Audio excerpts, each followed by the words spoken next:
자, 마태복음 23장 31절입니다. 그러면 너희가 선지자를 죽인 자의 조상임을 스스로 증명하리로다. 첫 시간 후반부에 이제 그런 말씀을 연결하는 말씀을 나눴으니까 4페이지로 갑니다. 23장 32절 너희가 너희 조상의 양을 채우라. 너희가 너희 조상의 양을 채우라라는 것은 예수님을 대적하고 세방하는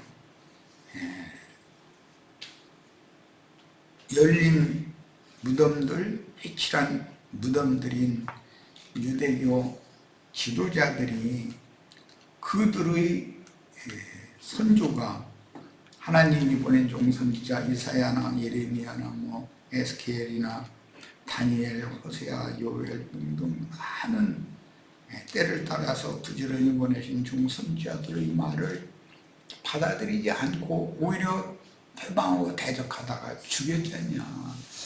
그런데 먼 후세대 예수님이 직접 오셨는데 이제 예수님이 직접 오셨으면 좀 듣겠지 하고 하나님 때를 정하시고 예수님이 오신 건데 예수님의 말을 그렇게 안 듣는 사람들이 너희 스스로가 너희는 하나님이 보낸 종선자들을 너희 피를 흘린 자의 후손임을 자손임을 너희 스스로 지금 증명하고 있지 않냐. 너희가 네 조상들의 양을 채워라. 나를 죽여라 그 말이거든. 나를 죽여서 피의 양을 채워라 그 말이니까. 이런 그때 당시의 상황이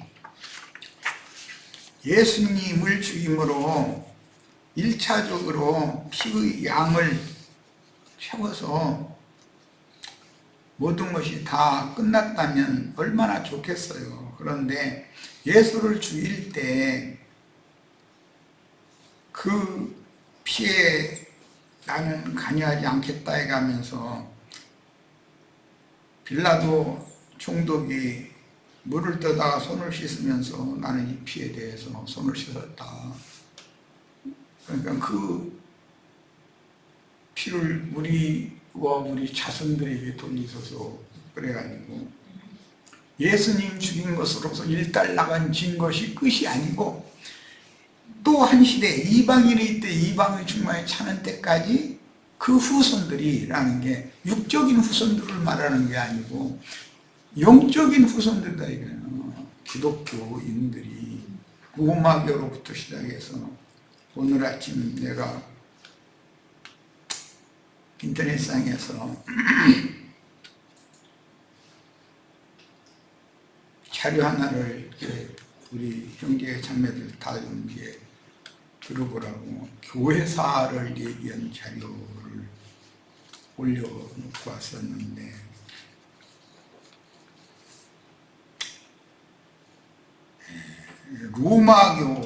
로마교에서 개혁을 한 사람들이 루터교라는 게 이제 국교가 된 거예요. 로마교는 세계교고 루터나 칼빈이나 찌빙근이나 이런 사람들이 소위 개혁자들이라는 사람들이 세운 교회라는 것은 그때 국교제도였을 때 그 국교제도가 자꾸 성공의 루터교 이런 국교제도가 시간이 지나면서 교파교회 제도로 자꾸 발전을 또 발전이라고 할 수도 있죠.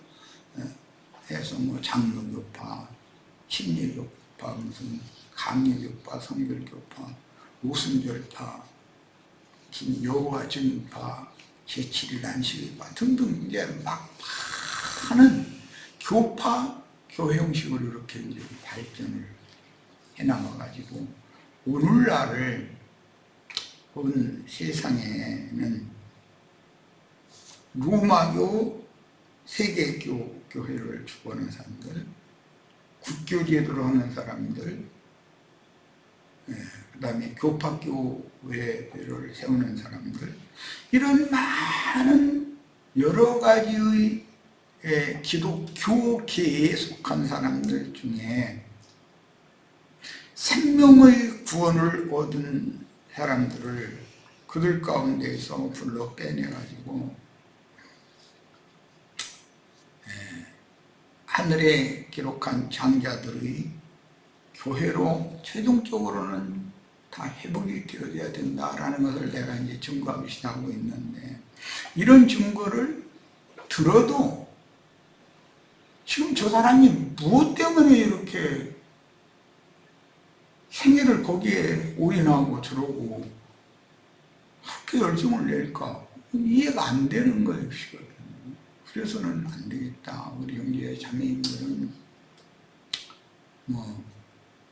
신학교에 가면 교회사라는 것을 학생 1학년 때, 2학년 때쯤 되면 이제 교회사를 당연히 배우죠. 그런데 그 배우는 교회사가 전부 로마교와 개신교계에서 흘러내려오는 그들의 교회사를 말하는 것이지,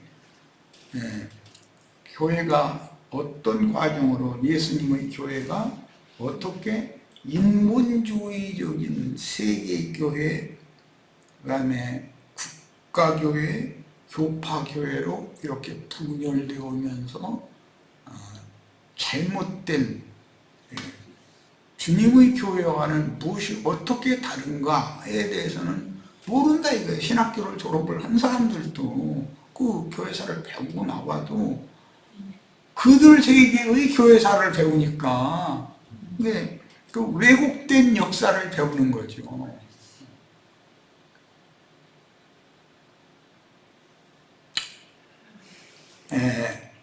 주님이 세운 교회라고 하는 것은 그런,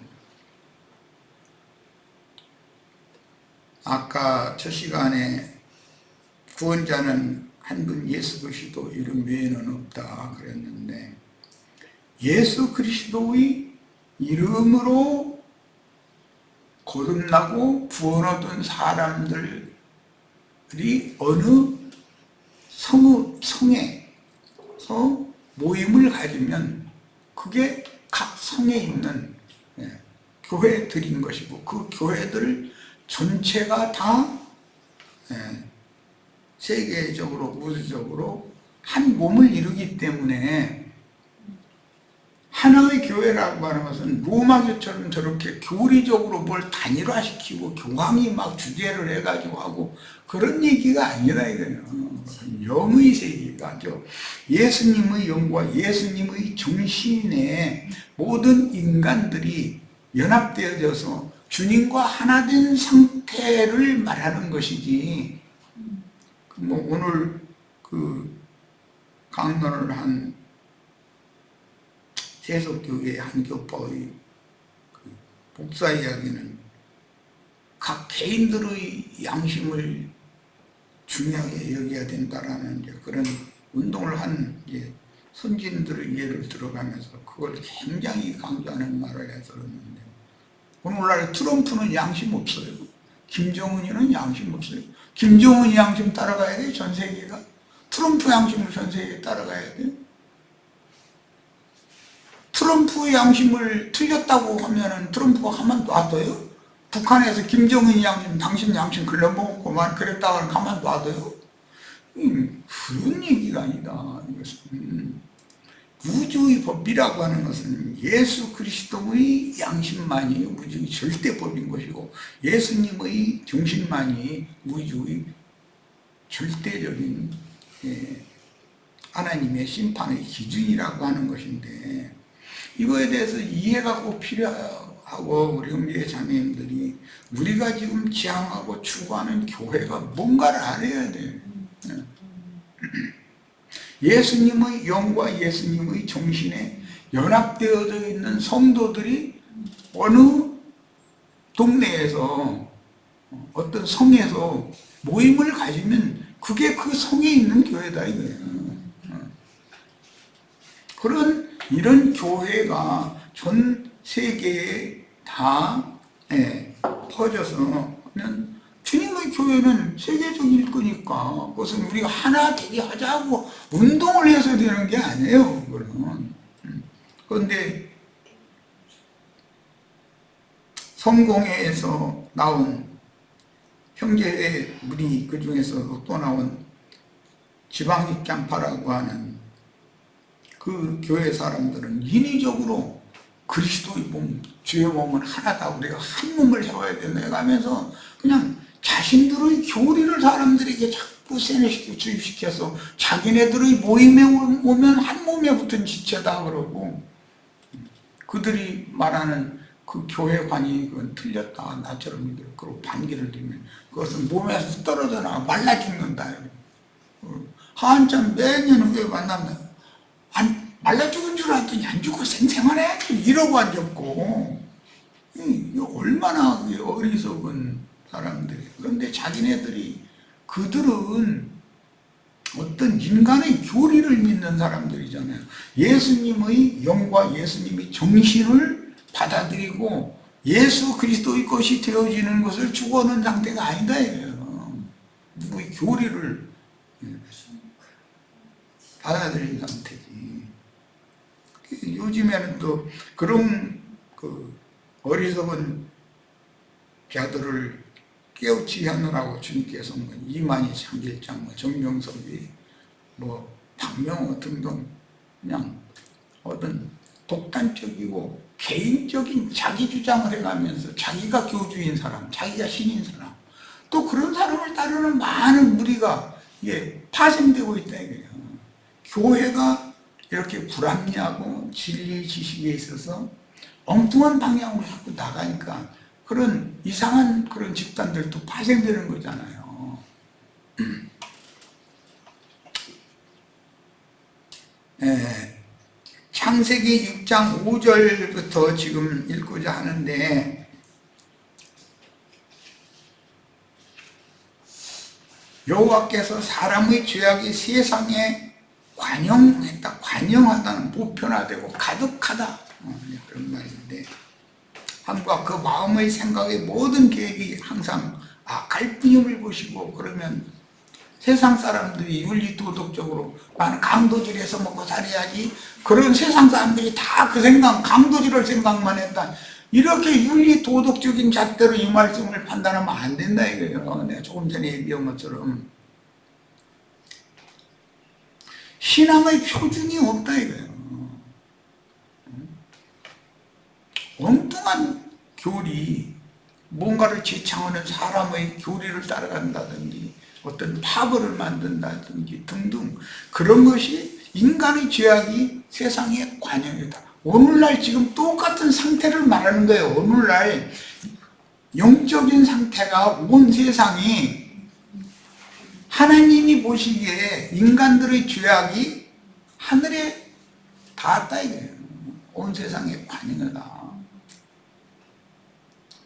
윤리 도덕적으로 무슨 다 강도질만 하고 무슨 뭐 강간만 하고 살고 그런 윤리 도덕적인 얘기가 아니라는 거예요. 영적인 정신세계가 다 이렇게 됐다 이 말이지.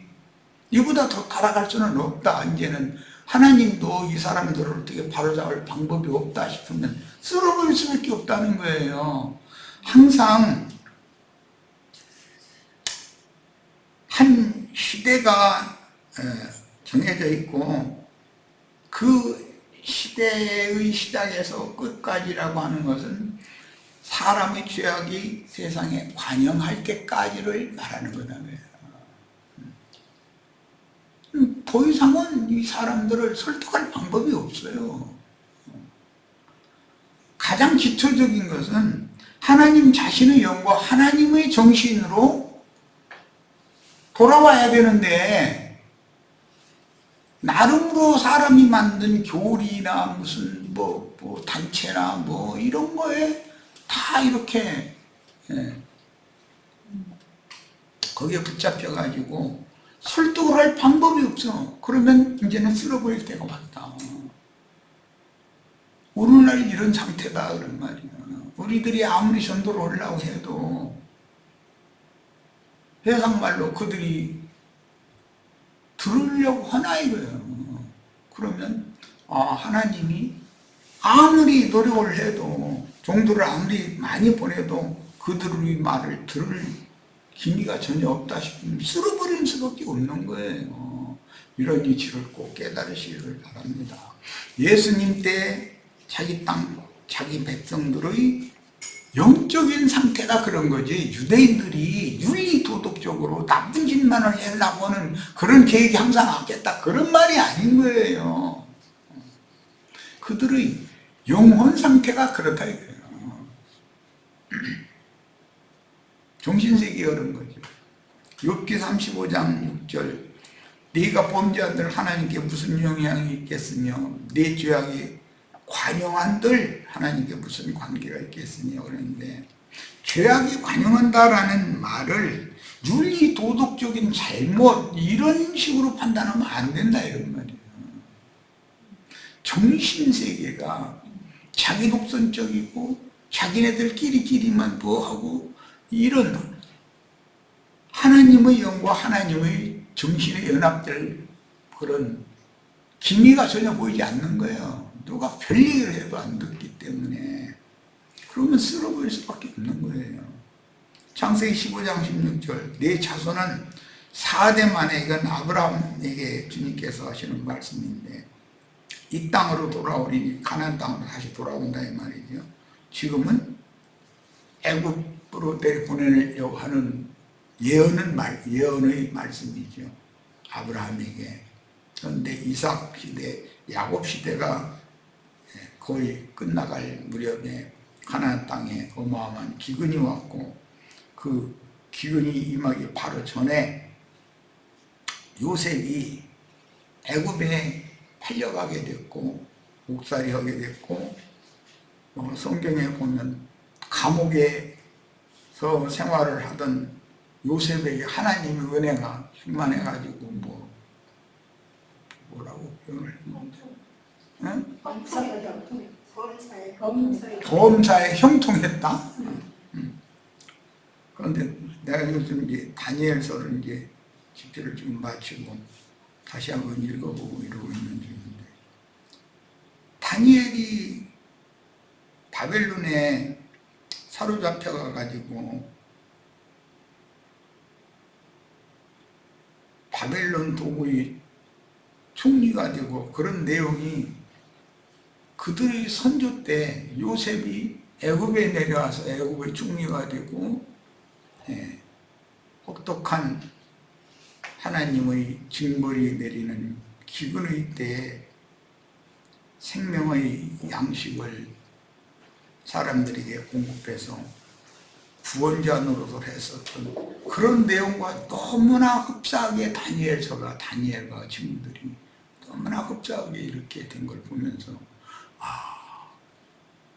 요셉의 때, 다니엘의 때, 혹시 오늘날 우리의 때 하나님이 같은 일을 하시지 않을까, 그런 이제 생각을 내가 깊이 하게 됐어요. 그래서 속으로 많은 걸 기도도 하고, 우리 형제 자매님들이 다니엘과 그 세 친구처럼 같은 영과 같은 정신으로 바벨론의 신들에게 그 영혼을 더럽히지 않기 위해서 신앙의 정절을 지키면서 풀무불에 떨어졌는지 사자굴에 던져졌는지 이제 그런 얘기가 나오는데, 우리의 세대에도 혹시 그런 일이 형제 자매님들에게 일어나도 형제 자매님들이 신앙의 정절을 끝까지 굽히지 말고 진리를 위해서, 진리 하나님의 영광을 위해서 그 신앙의 정절을 잘 지키다가 주님 앞에 섰으면 더는 바랄 것이 없겠다, 그런 기도를 해가면서 이제 읽을수록 그런 생각이 새록새록 더 들더라고. 내가 다니엘서를 이제 마무리를 해가면서, 하나님은 어느 때든지 우주를 다스리는 법칙이 있는데, 그게 뭐냐, 예수님의 신앙 양심과 예수님의 정신이 우주의 법이다. 우주를 다스린 절대 기준 법이란 말이에요.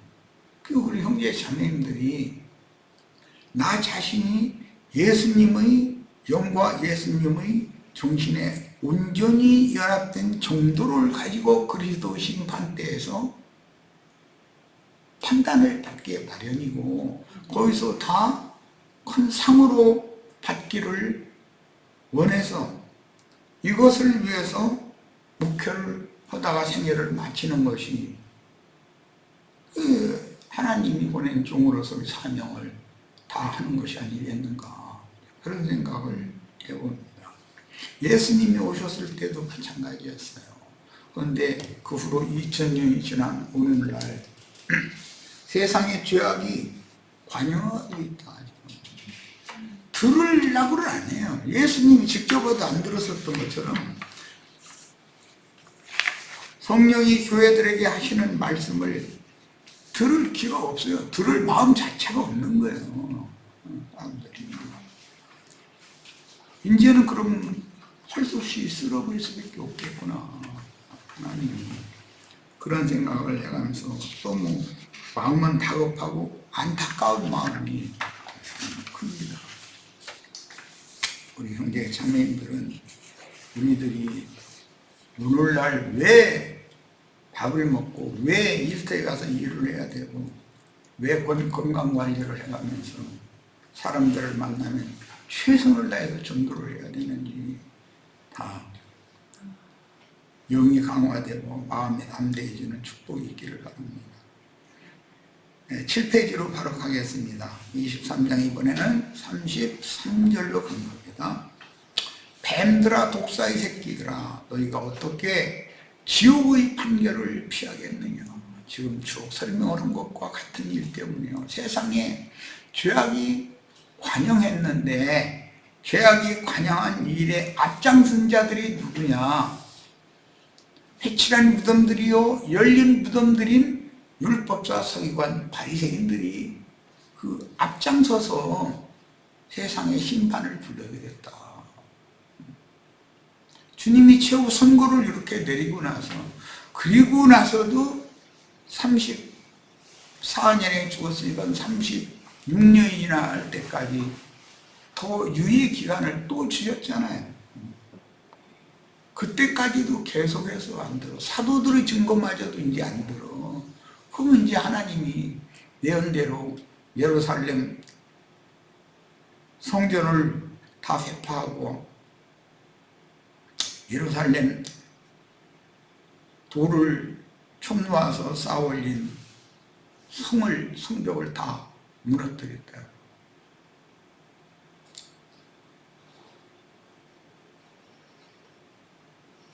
듣기로는 예루살렘 성 안에 어마어마한 화재가 일어나니까 금맥기 해놨었던 금이 다 녹아가지고 돌 사이에 금물이 이렇게 흘러가지고 불이 꺼지니까 그것이 금덩어리가 돌 틈 사이로 이렇게 다 흘러들어가서 굳어져 있으니까 로마 병사들이 벽돌을 하나하나 뜯어내가면서 금을 줍기 위해서 그렇게 해서 주님의 말씀이 이루어졌다. 이런 얘기를 내가 들은 적이 있는데 주님은 돌 위에 돌이 하나도 첨누지 못할 것이다 라고 했는데 진짜 그렇게 됐다는 거예요. 무엇 때문에? 황금 때문에 그렇게 됐다. 금판을 막 그 병사들이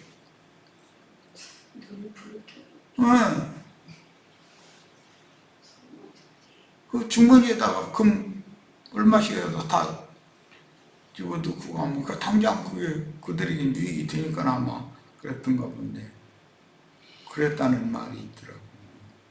우리도 세상이 지금 심판날이 임했고 하나님께서 세상을 심판하실 때 황금의 눈이 뒤집혀가지고 벽돌이나 해집고 있는 그런 류의 저급한 그런 사고를 가지고 신앙생활을 한다고 성경 몇 장 몇 절 뭐가 어떻고 하는데 교리적으로 뭐 히브리어 원어가 어떻고 뭐 헬라어가 어떻고 그런 얘기나 자랑삼아서 했었고 히브리어 헬라어 그렇게 잘 알면 주님 앞에 섰을 때 나 히브리어 실력 좀 내가 보여드릴까요? 예수님한테. 그러면 히브리 사람들한테 내가 말을 아낀 거는 그 히브리어는 내가 장하는 거야. 헬라 사람들한테 헬라어를 하게 한 건 내가 헬라어를 장하는 사람이야. 장하는 하나님이야. 그 민족은 그런 부음과 그런 방언을 사용하도록 내가 다 배려해서 세계 모든 민족들이 각 나라마다 부음과 방언이 다르게 그렇게 하는 거예요. 만약에 한 부음 하나로 다 통일되면 내가 그들을 다스려 볼 방법이 없고 해서 그 언어를 다 그렇게 각 민족마다 다 이렇게 해서 다루어서 달리 사용하게 해서 흩어놓은 거야. 예수님이 그러면 뭐라고 할 거예요?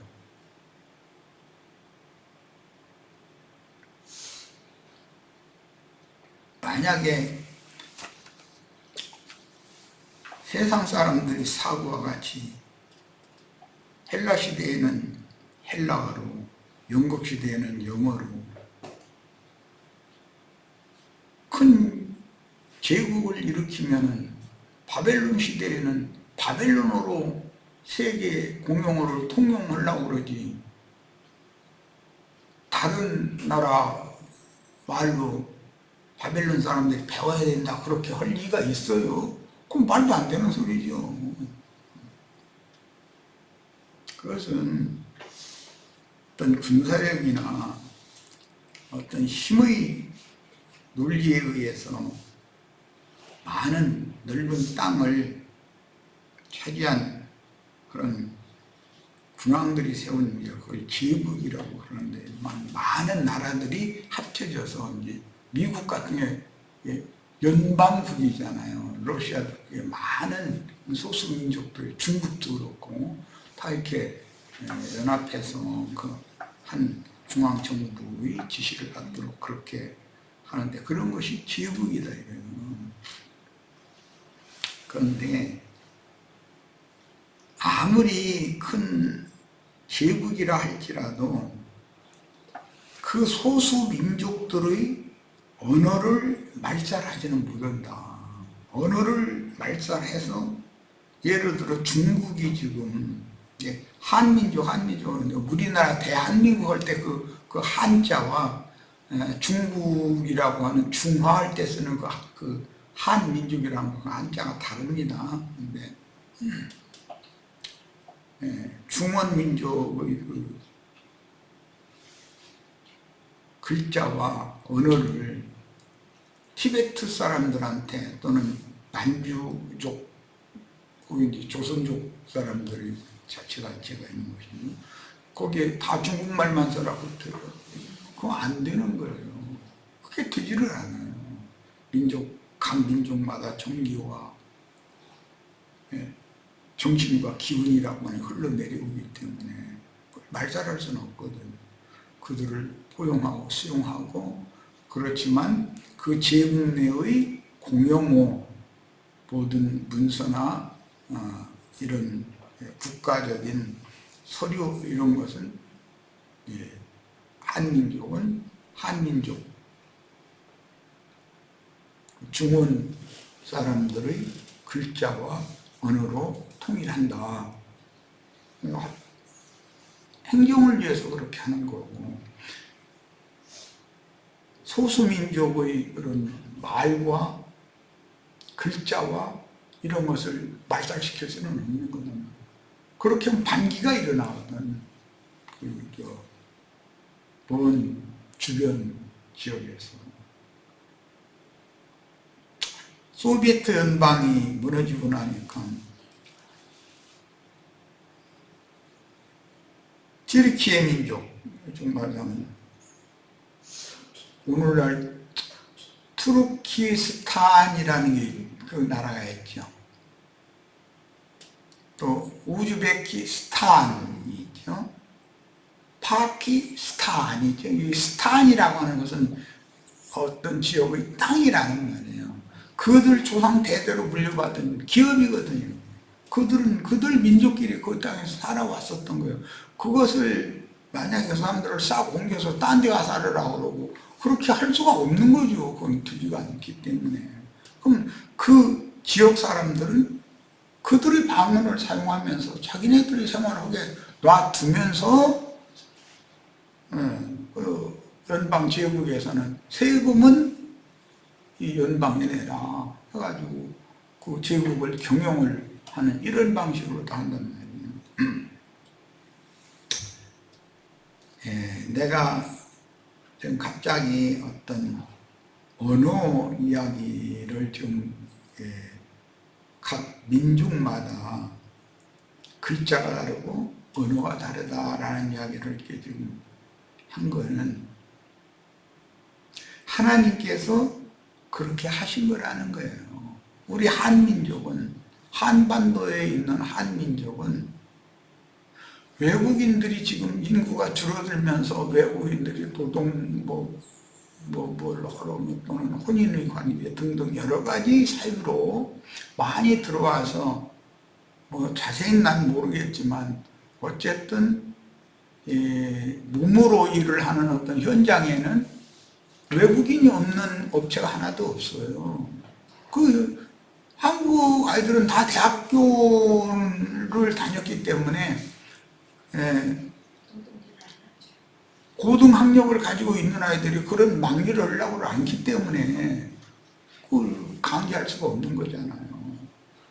그런데 우리나라는 화폐의 가치가 있고 하니까 그걸 이제 벌어가지고 자기 본국으로 보낸 게 큰 돈이니까 많은 사람들이 길을 쓰고 우리나라에 오려고 그러는데 우리나라가 6.25 끝에 적어도 미군을 따라서 미국에 가면 굶지는 않는다. 그런 생각이 팽배해 있었거든요.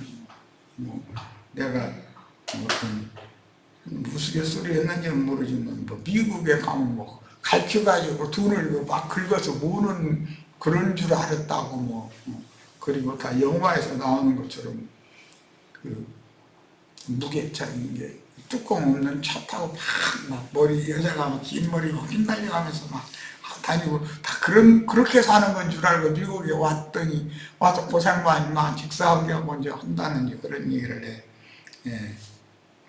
들은 적이 있는데 그래도 어쨌든 미군을 따라간 사람들은 굶지는 않잖아요. 우리나라는 굶어 죽은 확률이 참 많았었거든요. 언어가 다르니까 가서 적응을 하려면 얼마나 고생이 많겠어요. 말이 안 통하면 답답해서 못 살거든 그게. 그러면 옆에 한국말을 할 수 있는 사람이 옆에라고 해봐야 이제 한 시간, 2시간 정도 거리에 누가 어디가 한국인도 산다더라 하면 만나거든요. 서로 대화를 해야 살고 그 한국인끼리 먼 거리에 있는 한국인끼리 만나면 한국 음식을 웃어가면서 김치도 만들고 호박도 만들고 몇 개 해가지고 막 촛불 켜놓고 막 감사하다고 기도하고 눈물을 흘려가면서 자기 친정 나라 한국을 생각하면서 그렇게 하다 보니까 미국이라는 데가 한국인 교회가 결속력이 아주 단단하다.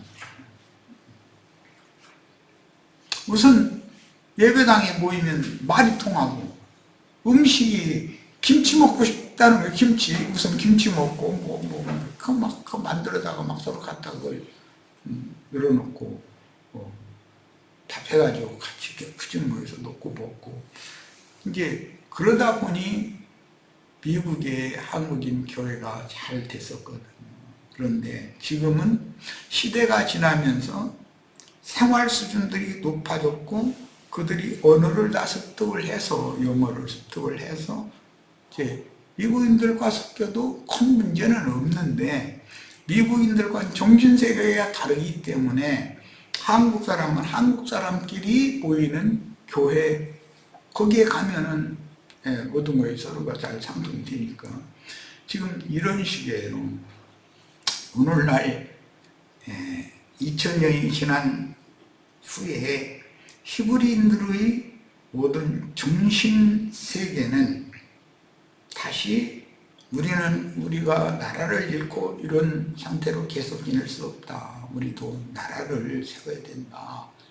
그건 이제 시오니즘이라고 그러는데, 그래서 이스라엘이 독립을 하게 됐어요. 예수님 때 그들의 선조들이 뱀들아 독사의 새끼들아 라는 재판을 받았고, 너희가 어떻게 지옥 판결을 피하겠느냐 그랬어요. 그랬는데 그 후로 2000년 동안 그들이 나라를 잃고 이렇게 헤매다가 오늘날은 같은 언어를 구사해서 사용하고 하는 사람들끼리 모여서 나라를 이뤘다. 독립된 나라를 이뤘죠. 중동에 있는 이스라엘 나라죠. 그런데 그들의 그 안타까운 역사를 보면 바벨론에 의해서 나라가 망한 후로 시간이 점점 지나면서 모국어는 후세대는 점점 사용을 안 하니까 바벨론 제국 내의 학교에 가서 바벨론어만 배우고 그것만 사용을 하고 하다 보니까 히브리어는 자꾸 잊어먹게 마련이죠. 이제 세대가 세대만 딱 지나가면 히브리어를 거의 할 수 있는 사람이 없고 전부 다 바벨론어만 사용을 했는데, 그래도 그때 당시 바벨론은 여전히 중근동 지역의 공용어였었던 아람어를 사용하는 것을 막지를 못했기 때문에 사용을 했어요. 그래서 예수님이 오셨을 때도 아람어를 공용어로 썼었고, 바벨론 포로로 사로잡혀 갔을 때도 아람어가 그 당시 공용어였었다는 거예요. 예. 자, 돌아온 포로 귀환자들이 모국어를 마음대로 구사할 수가 없고, 말을 가르쳐도 글자를 쓸 수가 있어야 되잖아요. 어느 국민이면 최소한 그 나라의 글자를 알아야 되는 것이거든요. 우리나라 같으면은 한글의 자음, 기역, 니은, 디귿, 리을 이거를 알아야 되는 것이고, 여기에 모음인 아야, 어여, 우요, 우요, 의라고 하는, 우리나라는 그 모음이 많죠. 그런데 히브리인들의 자음 22자에다가 그것밖에 없어 자음만 있었는데도 그들이 언어 구사를 하고 글로 표현을 하고 하는데 아무 문제가 없었다는 거예요. 그런데 돌아온 바벨론 포로에서 돌아온 무리들에게는 글자를 새로 가르쳐야 되는 입장이기 때문에 자음은 22자가 가르치기가 쉬운데 소리 나는 대로 단어를 만들어야 되는데, 글자를 만들어야 되는데 소리로 발음을 하기 위해서 모음 5자를 돌아온 무리의 선생들이 만들어가지고 창안해가지고 그걸 가르쳤다는 거예요. 그게 아, 에, 이, 우, 우라고 발음이 되는 것을 자음에다가 붙여야 어떤 용어를 만들어내고 소리가 어떤 내는 소리를 글로 표현할 수가 있게 되기 때문에 그랬다는 거예요. 오늘날 많은 사람들이 히브리어 이런 얘기를 많이 하고 주장하고 떠들지만 사실은 현대화된 히브리어가 아니었었다.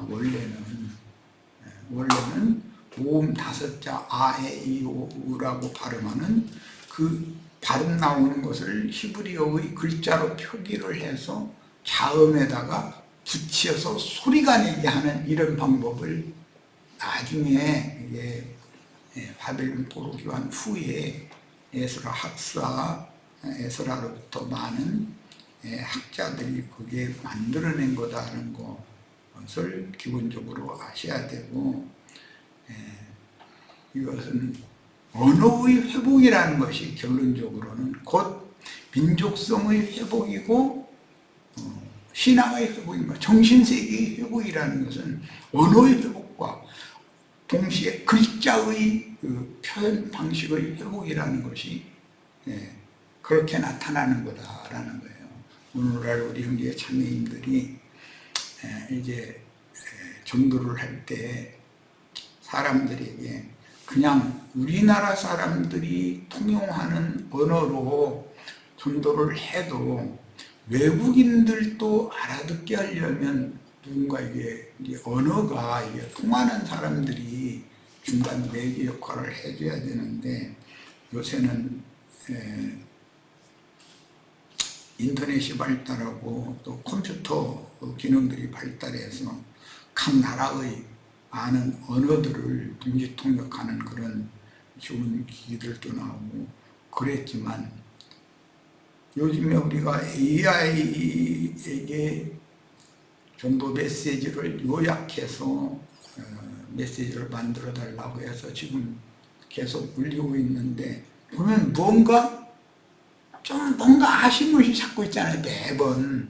왜 그러는가? 그것은 여전히 기계이기 때문에 영적인 말을 내가 직접 하는 것처럼 그렇게 소상하게 표현하기는 어렵다라는 것을 알 수 있어요.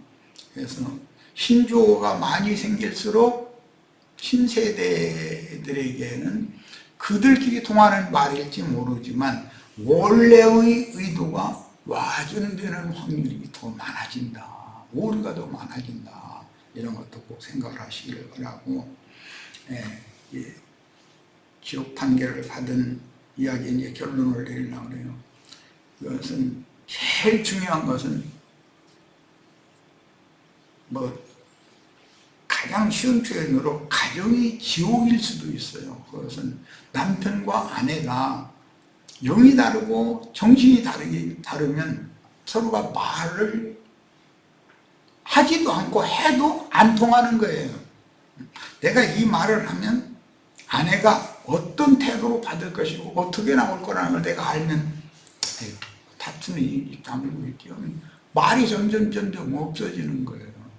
그런 상태를 입이 있는데도 말을 않는다. 유무원이라고 그래요. 그런 상태가 지옥이다. 지옥이라는 게 너무 답답한 거예요. 내 속에 있는 것을 표현할 수 없는 상태. 표현을 해도 상대방은 뭔 말을 하는지 알아듣지를 못해. 그 자체가 지옥이다. 우리들은 예수님의 영과 예수님의 정신이 나의 영과 정신에 서로 교통, 상통되는 새 세계를 추구하는 것이 신앙의 최종 목표, 완성이다 라고 하는 것에 대해서 꼭 이해가 있기를 바랍니다. 우리 형제 자매님들은 어떻게든지 해서 예수님의 영과 예수님의 정신에 연합되는 걸 나 자신이 추구해야 되고 사람들에게 이걸 전해야 되겠다. 오늘 집단 모두 마치도록 합니다. 마칩니다.